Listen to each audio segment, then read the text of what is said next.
ఇది అమర్నాథ్ పవిత్ర గుహ. ఈ గుహలో బాబా బర్ఫానీ దర్శనం కోసం ప్రతి సంవత్సరం లక్షలాది భక్తులు వస్తుంటారు. కాని ఈ గుహలో మరో అద్భుతమైన చమత్కారం కూడా జరుగుతుందని భక్తుల విశ్వాసం. అదే వేల సంవత్సరాలుగా జీవిస్తున్నట్లు చెప్పబడే 2 అమర పావురాల దర్శనం. ఈ కథ అప్పటి విషయం.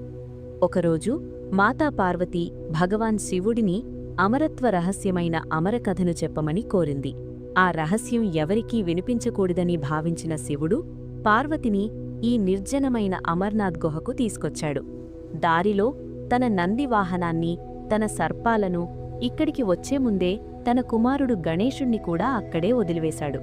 కాని శివుడికి తెలియకుండా ఒక చిన్న పొరపాటు జరిగింది. ఆ గుహలో ఉన్న 2 పావురాల గుడ్లు ఆయన కంటపడలేదు. శివుడు అమరకథను చెప్పడం ప్రారంభించగానే ఆ గుడ్ల నుంచి పావురపు పిల్లలు బయటకు వచ్చి ఆ అమరత్వ రహస్యాన్ని పూర్తిగా వినేశారు.